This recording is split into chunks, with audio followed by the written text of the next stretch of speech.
Welcome back here to Mighty Mac on YouTube. Like I've been saying a lot recently, if you enjoy the content that we provide here on this channel, then be sure to subscribe to the channel today so you don't miss any of the racing action that's going to be coming up in the summer season with the NHRA going into the summer months, as well as all the craziness that's going to be taking place within the IMSA world, as well as IndyCar and NASCAR. If you like it, be sure to subscribe today so you don't miss any of the action. Without further ado, let's get into the video.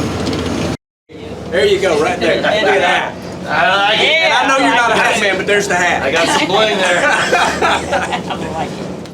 Well, like I said last night, the weather conditions were pretty similar to Epping, and it pretty much played out the same way as it did at Epping. Today wasn't really much improvement unless you had that bad of a night on Friday.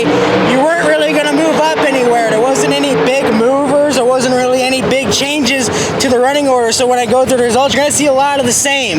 The only big standouts that happened today was in Pro Stock. Greg Anderson, while everybody else was struggling to get down the racetrack, Greg Anderson went down there and blitzed the field. He actually did kind of an impression of his mentor, Warren Johnson. He kind of took the name The Professor because he took the entire class to school in both sessions. Low ET, pretty much the entire meet in both sessions, and just blitzed the track and is far away right now.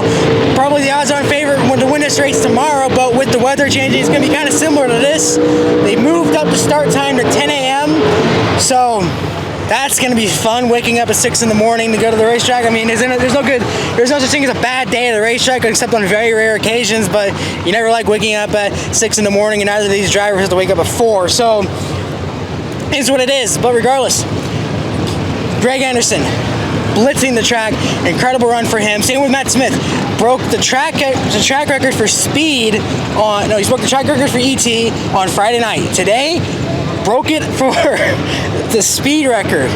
So again, Matt Smith as well, very impressive runs for him. Everybody else is pretty much just kind of getting the R&D setup work done to get ready for Sunday in case the weather conditions are any similar. You did not really see any big numbers like you did, except on those two occasions.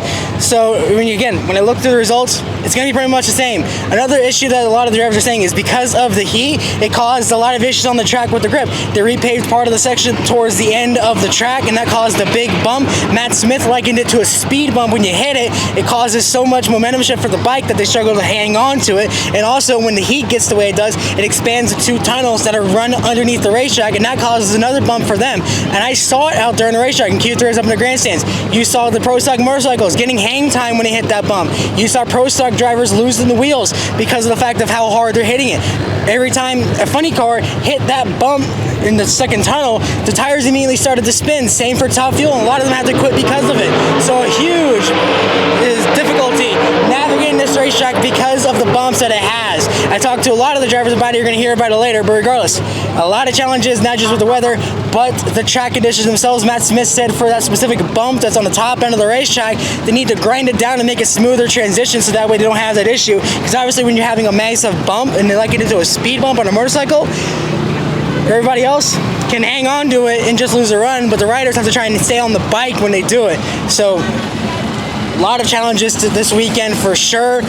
But looking into the results, you're going to see pretty much the exact same what you saw this weekend. In Pro Stock motorcycle, Matt Smith, like I said, #1 qualifier, 6.759. Richard Gadsden, a really good run in qualifying this weekend. He ends up second. Chase Van Sant continues to build the momentum from Chicago. He's third with an 8.27. Gage Herrera, he struggled last year here at Bristol. It's happening again. A #4 qualifier with an 8.30. John Hall, another of the Matt Smith racing bikes, is fifth. Gianna Evaristo down in sixth. She was actually last coming in today. Now she finds herself up in the top half. Hector Anna Jr. in 7th. Angie Smith rebounds to 8th. Mark Ingerson in 9th. Chris Bostick in 10th. Steve Johnson finds himself in 11th. Ron Torno in 12th. The Rat again is back. Some people might not like it. I love it. Kelly Cloud's 13th. Ryan Naylor rounds out the field of a 14 Pro Stock bike field. In Pro Stock, Greg Anderson blitzing the field today in the heat. A 6.615 turned a lot of heads in qualifying today. Erica Enders, #2. Jake Coughlin Jr., #3. Dallas Glenn, 00 Glenn, your winner back from Epping, or yeah, back from Chicago, I should say, rounds out 4th. Aaron Stanfield 5th. Troy Colvin Jr. in 6th. David Quadra 7th. Brandon Foster rounds out your top half. Christian Quadra 9th. Matt Harford in 10th. Kenny Delco down to 11th, Chris McGahey 12th, Derek Kramer in 13th, Jerry Tucker has to salvage for a 14th place position, Fernando Quadra sneaks into the show in 15th, Larry Morgan 16th, Mason McGahey, once again the McGaheys are struggling with the speed. Either one car has it or the other car has it, but never the both. They're always chasing each other to try and keep the speed for both cars to keep them in the show. Eric Latino in 18th. In funny car, Austin Prock, number 1. That is the triple hat for him. He scored a hat trick, 3 number 1 qualifiers in a row. After winning at Chicago as well as Epping, he doubles up winning the Mission Too Fast, Too Tasty. Alexis Joria in 2nd, Ron Capps in 3rd. Bob Taskett in 3rd has to settle for a 4th. He did not really have too many clean runs in qualifying here today as either. Chad Green 5th, Terry Haddock, like I said, someone sponsor that team, please. They're having so many good runs. They're doing so well with what they're able to do. If you give that guy some money, he's going to go a long way and turn a lot of heads come later this season, especially if he has the funding to go out there and run with the best. John Force rounds out 7th, Paul Lee in 8th, Cruz Pedregon in 9th, Daniel Wilkerson in 10th. Had a massive fire on the top end in Q4. Basically, you're going to have to rework the entire car because of it, because it burned pretty much everything from what he said. Jared Todd down 11th, Matt Hagan, a disappointing result in 12th, Bobby Bodie 13th, 14th going to be Buddy Hall, 15th is Dave Richards. John Smith, who was 17th going into the final round of qualifying, bumps his way in with a 5.020, had to pedal the car 5 times, but was able to do it enough to sneak himself into the show. Jim Campbell, who only ran once in Q3, has to suffer the disappointing defeat of not qualifying for the Thunder Valley Nationals. Finally in top fuel, Clay Millican scored a bunch of cake points. He scored number 1 qualifier today, scored number 1 qualifier at the end of session 2, as well as session number 4. So a big weekend for him. Not only that, scored chip points as well, winning the Too Fast, Too Tasty Challenge, the first of his career here at Bristol or in general. Justin Ashley 2nd, Antron Brown rounds 3rd, Sean Langdon ends 4th, Jasmine Salinas continues to build momentum, she finds herself in 5th, Steve Torrance with a 3.824 in 6th, his dad right behind him in 7th, Tony Stewart back-to-back top half qualifying results, I think pretty much the exact same as what he had back at Epping. Doug Foley, a really strong run up there in 9th, a good result for him. Josh Hart was way down to the bottom of the running order in Q3, bumped himself up to I believe 10th, Cody Crone continues to impress at 11th, Tony Schumacher way down there in 12th, Sean Reed 13th, Doug Coletta a surprising 14th, Brittany Force ends up 15th, and I have a single clean run. Her fastest was that 4.061, so whatever gremlins followed her from Chicago are still sticking around. And then Cameron Ferret was the one driver I forgot about last night who did not make a qualifying attempt. He got a Q3 one and was able enough to just get himself into the show. It wasn't a good one by any means necessary, but it was the first one for that team who are looking to build momentum as they try to start some more races towards the later half of the season. All right, so after the events here today, we got an opportunity to talk to the drivers. One of the big questions I asked them was about the track conditions here today with the bumps and the tunnels. We had a lot of interesting comments. Here's what some of them had to say. I talked to a lot of Pro Stock, Greg and Erica, about that exact thing with the bumps, specifically the tunnels. You were just talking about it. I saw riders out there when they hit those bumps. You saw hang time when they got airborne. For a lot of other drivers, they're like, oh, you know, you hit those bumps, you maybe lose a run. For you guys, with the fact you have to balance it and the fact that you don't have that luxury of being in the car, how much more challenging is that, knowing that you can't just try and save the run, but you got to bring it to stay? Yeah, no, it's a challenge, and like I said, you have to adapt to what the racetrack gives you. Every track's not the same, so every track has their own challenges. Some might pull you one way or the other, some might be bumpy, some might be, you know, just perfect, but that's the challenge of the whole deal. I'm glad that we run these racetracks that we're at. Bruton Smith's got, in my opinion, the best facilities out here.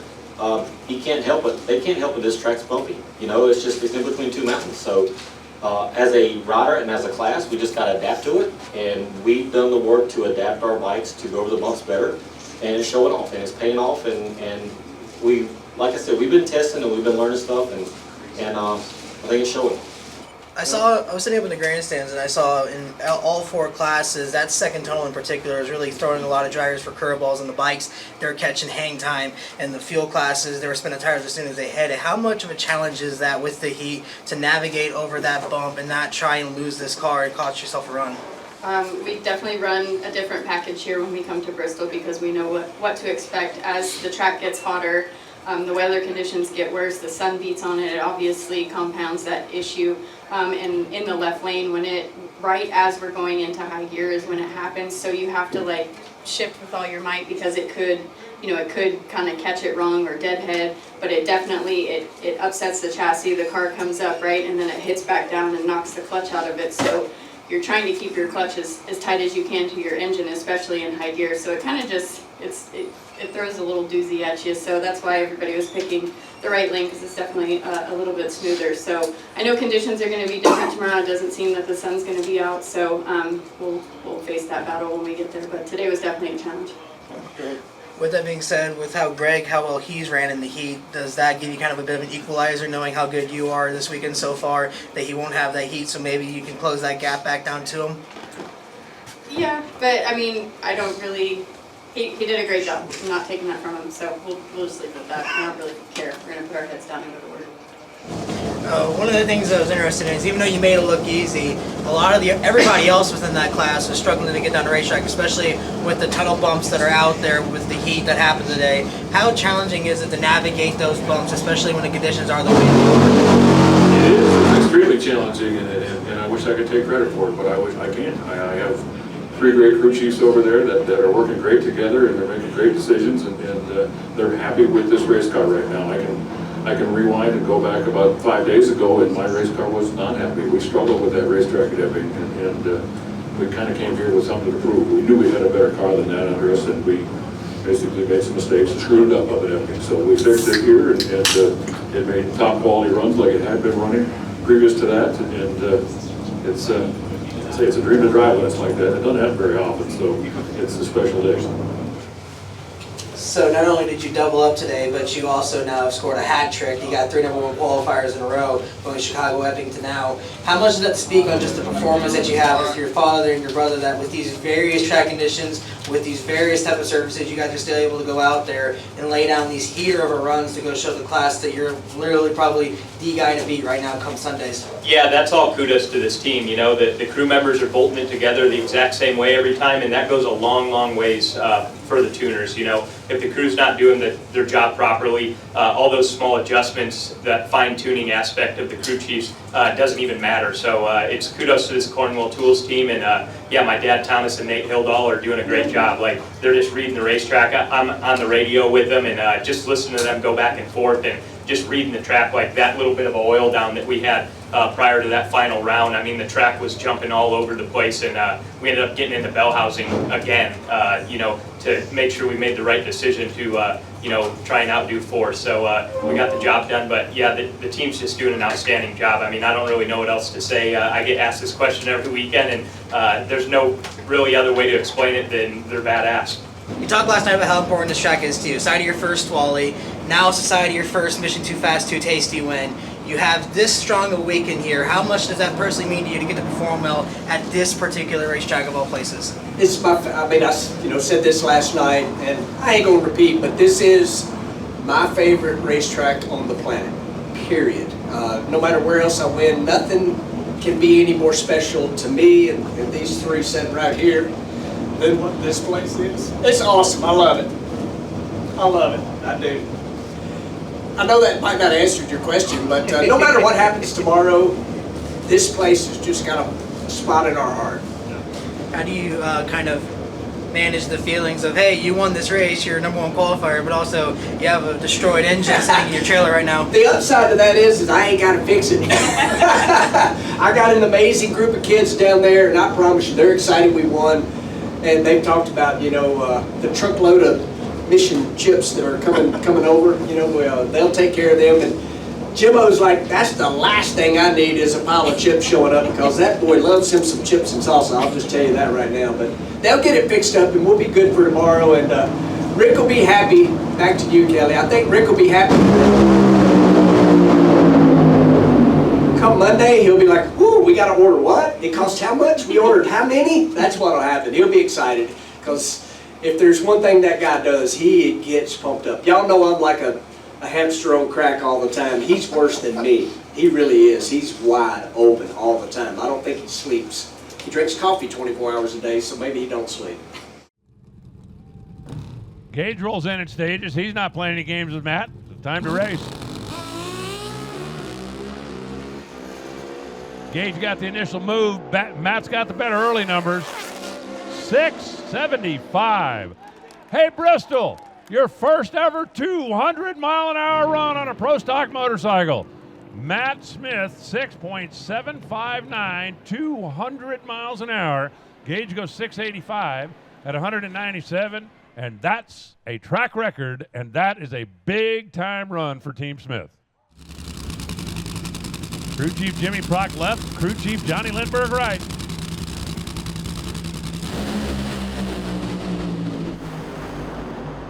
Check it out, 3.958. 317 miles an hour, Austin Prock goes to the top. Matt Cotule's 45 years. Seems like they've been with Antron for 45 years. A lot of success, 75 wins between the motorcycle and the top fuel car.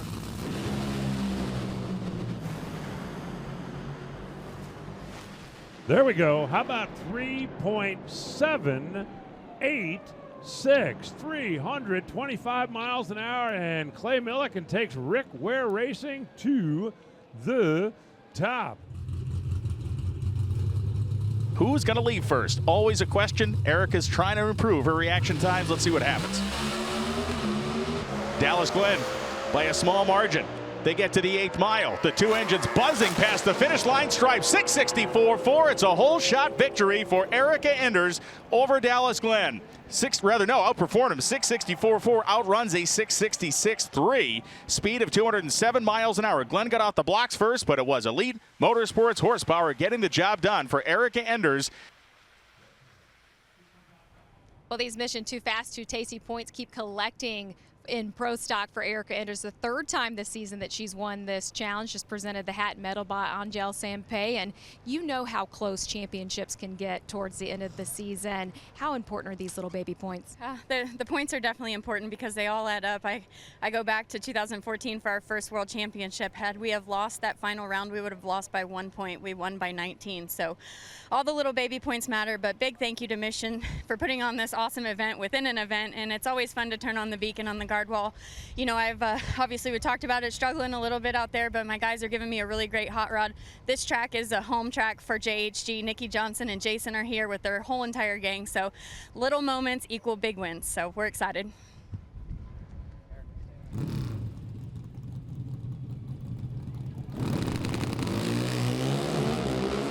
And Smith, an 028 light. Which Smith? The one on the Ironman bike. The Denso bike side by side. It is Matt, 680 with a 2 at 199.05. Matt Smith puts a capper on what is a great day of action here for him. Well, for the first time this season, someone not named Gage Herrera will put their name on this Mission Too Fast, Too Tasty Challenge trophy. And Matt, I feel like this has been a goal of yours since last season, to be the one that is starting to rival Gage Herrera on weekends. You took him out in the semis, now you raced your wife here in the finals. Is this the inflection point? Yeah, this is definitely what we've been shooting for. Glad to be back on this Red Rocket, and we got lost a little bit at the beginning of the year. We was the second best bike, and we started over. We just stripped everything. So this Denso, Outlaw Bear, Smith Trucking, IGTG, Greg Butch Trucking, everybody helps us. Denso, we love it. Thank you. Thank you, Mission Foods, for putting this money up. Thank you. Woo! Well, we're not done with you just yet. You have one more of these for being the #1 qualifier. And Matt, you know, we think of drag racing, it is reflective of the highs and lows that you guys go through as competitors. Now that you're seeing performance out of this bike, how will this help the emotional side of racing?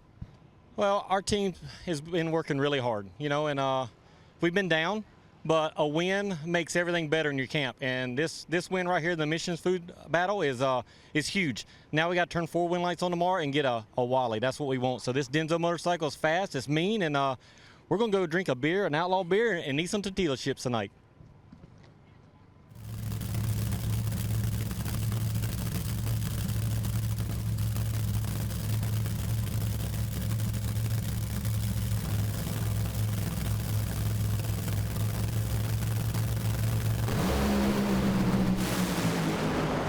And this one's going to the wire. Millican blows one up and turns on a wind light. 383.9 at 302 miles an hour. The blower is flopping around on top of that thing like a balloon animal. 383.9 for Millican, a 386.1 at 310 for Sean Langdon. And Clay Millican just said to Angel Sampey, I have been waiting for one of these for the first time. Clay Millican has won the Mission Too Fast, Too Tasty Challenge, and it wasn't without excitement, but competing on a Saturday, how hard is it to stay in it? Well, when you're racing Sean Langdon, one of the guys I consider one of the greatest racers out here, because if he ain't stomping on the loud pedal, he's letting go of that trans brake button, and you got to get up on the wheel. And I felt like I hit the tree pretty good, but all I know was, whew, this is awesome to be a part of this deal. Thank you, Mission Foods. You're freaking awesome. Rick Ware, I love you, buddy. I just spent some more of your money, though, because she went kaboom. Actually, that might have been a kerbang, as Alan would say, or however he calls it that. But, man, this is really cool. I mean, this whole entire Parts Plus Summit, Edelbrock Comp, they work so hard, and we haven't won one of these. So anytime you can win your first anything, it's pretty cool. I love Bristol. I love you fans. I love being here. This is so fun. Well, we're not done with you just yet. I have another hat for you as the #1 qualifier. You will look to pick up another win here at Bristol, starting from the #1 spot. What is it about this place? It's home. It's home. And, you know, I don't know what it is. You know, I mean, I make the running joke that it's my home track. It's 500 miles away, but it's just special. I love it. You know, everybody that's part of this whole place, you know, the staff, the people, it's just gorgeous. It's beautiful. And how about Jimmo and Nikki? #1 qualifier. I like it right here at the home track. I cannot wait for tomorrow. You know, I don't know what the weather's going to give us. I will tell y'all, oh, this is honest truth, and my sisters are here to back me up. I am not a morning person. That 10 a.m. start kills me, but we're going to get out there and get after it. I love you guys. Thank you.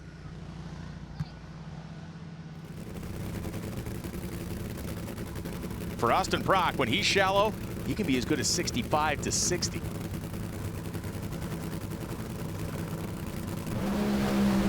John was 97 and Prock was 55, and Austin Prock is going to outrun the boss on a hole shot. 404.9 at 312 miles an hour beats a 403.3 at 315. It is Austin Prock getting one back on the man who stole a Wally from his hands in Epping, New Hampshire just 1 week ago.